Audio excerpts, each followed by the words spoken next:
He spent 20 years in a maximum security prison for a crime he didn't commit, 2 decades stolen from a man because of a single document.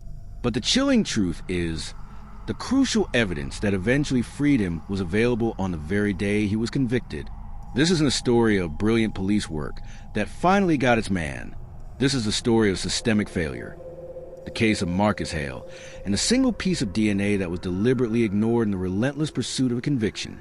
The crime was brutal home invasion and assault in the quiet town of Brookvale, Ohio, leaving the community in shock and the police under intense pressure for a quick arrest. The initial investigation was textbook: a struggle, a frightened eyewitness, and most importantly, a key piece of biological evidence left at the scene, a fluid stain on the victim's clothing. The police quickly zeroed in on Marcus Hale. Their entire case rested on a single, distraught eyewitness who picked him out of a lineup. The court believed her. The jury believed her. But we, the systemic files, know that the prosecution relied heavily on this single eyewitness, while the forensic team at the time utterly skipped a critical DNA step, the technology to definitively test that fluid sample existed. But the box was left unchecked, a simple, crucial omission that sealed Marcus Hale's fate for 2 decades. This is where the systemic files begins its analysis. The defense attorney, Ellen Ward, never filed a motion for modern PCR testing, a powerful method that could have isolated and identified the DNA profile with certainty.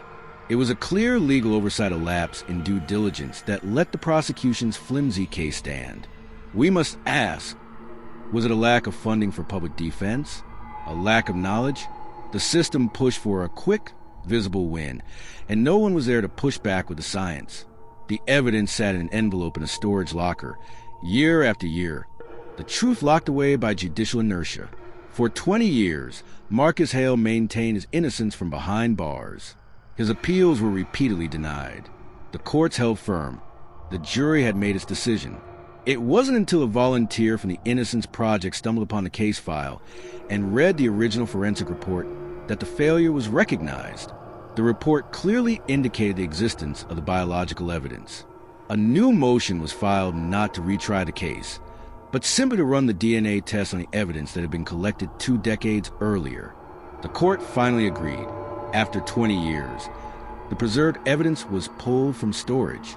The lab results came back with devastating clarity. The DNA profile from a fluid stain did not match Marcus Hale. It matched another man already serving time in another state for a similar crime.